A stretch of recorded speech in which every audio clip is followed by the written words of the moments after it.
أعوذ بالله من الشيطان الرجيم. بسم الله الرحمن الرحيم.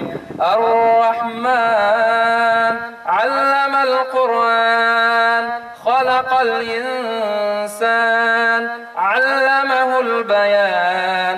الشمس والقمر بحسبان والنجم والشجر يسجدان والسماء رفعها ووضع الميزان ألا تطغوا في الميزان وأقيموا الوزن بالقسط ولا تخسروا الميزان والأرض وضعها للأنام.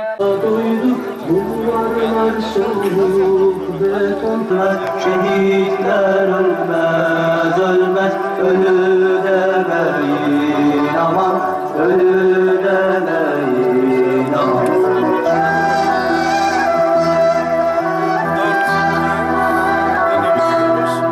فيها فاكهة والنخل ذات الأكمام. Allah-u Teala'nın bize vermiş olduğu en büyük nimet şüphesiz gençlik nimetidir.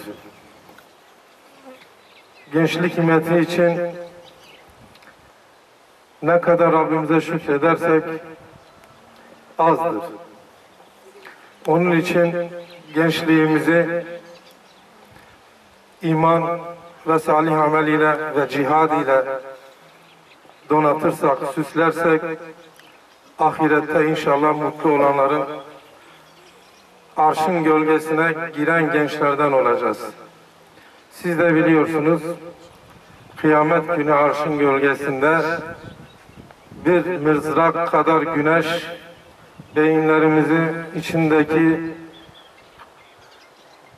damarlarımızdaki kanı fokurdatacak şekilde güneş başımıza dikilecek. O gün imanlı, muttaki, salih gençler ve adil yöneticiler 7 sınıf var. O 7 sınıf içerisinden 2 tanesini ben söyleyeyim. Biri gençler olacak, biri de adaletle hükmeden idareciler olacak. Rabbim bizi onlardan eylesin inşallah. Biz sizin en hayırlınız değiliz. Biz sizin en iyiniz değiliz. Biz sizin en hayırlılarınız değiliz. Bekliyoruz. Bizden daha hayırlı kardeşlerimizin çıkmasını bekliyoruz. İnşallah o günleri de göreceğiz. Değerli kardeşlerim, bir Müslüman olarak davetçi olduğumuzu unutmamamız lazım. Nasıl ki her peygamber gönderilmiş olduğu kavmini aydınlatması, doğru yolu göstermesi için gece gündüz çalışmışsa, çaba göstermişse, bizler de mutlaka içinde yaşadığımız topluma ve köyümüze, mahallemize, ilçemize mutlaka ama mutlaka en yakınlarımızdan başlayarak İslami daveti götürmemiz lazım. Bizim en büyük amacımız bu toplumun İslam'dan uzaklaştırılmaya çalışılan bu toplumun tekrar medeniyet değerlerine dönmesini sağlamak ve 10 asır boyunca dünyaya, insanlığa nasıl önderlik etmiş bir medeniyetimiz varsa 2 asra yakın ve 3 asırdır bu medeniyet değerlerimiz maalesef ikinci plana atılmışsa işte biz o medeniyet değerlerimize tekrar sarılmamız lazım.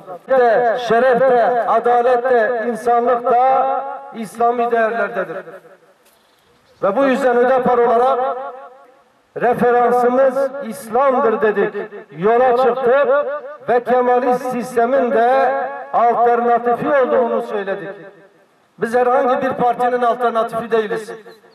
Biz sistemin alternatifiyiz.